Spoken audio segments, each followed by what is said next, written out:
Caitlin Clark adjusting to playing in the WNBA, finishes first week on a high note. Caitlin Clark is adjusting to life as a professional women's basketball player. Her first week in the league had moments where she looked very good and others when she struggled. The schedule wasn't kind with the first 3 games against 2 of the top teams in the league with New York and Connecticut. It's going to take some time for the Indiana Fever's young star to find her groove against the incredible talent in the league. I'm just trying to remind myself, I know this is my job now, but, I have fun playing this game and I think that needs to be my focus through the course of this year. It's just have fun, that's when I'm at my best, too, and that's when I was at my best in college, she said after a 91-80 loss to the New York Liberty on Saturday. The 22-year-old Clark had her best game of the young season against New York, but it still wasn't enough to get the Fever their first win of the season. The No. 1 pick in the WNBA draft from Iowa had 22 points, including 10 in the first quarter when she came out aggressively. I thought I came out and just played harder, and I think that's going to be just my biggest focus going forward, Clark said. Just come out and compete and play hard. I thought our whole group did that.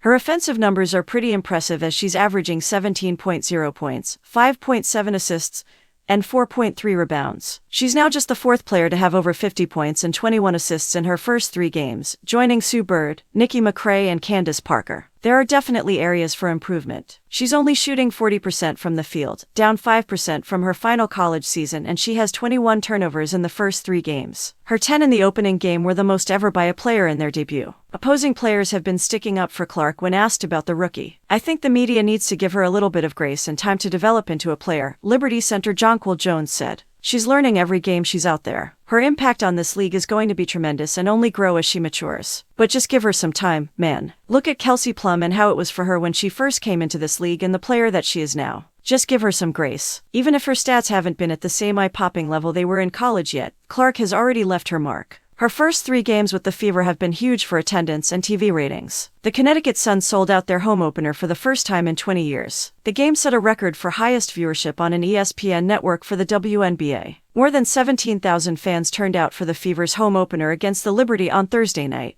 New York had a sellout on Saturday and the Liberty had more than $2 million in ticket revenue for the game at the Barclays Center, a WNBA record. A person familiar with the situation told the Associated Press, speaking on condition of anonymity because they weren't authorized to talk about the team's revenue. I think the buzz and eyes that Caitlin has brought from Iowa now to the WNBA is going to be a collective win for all. When I first started in the league, some teams weren't even making revenue, Liberty forward Breena Stewart said. It's a long time coming. We're happy to be at this point, but we're not satisfied. Clark said she was most excited when she got back to Indiana that she was going to be able to move into her apartment. She had been living in a hotel since getting to the city last month.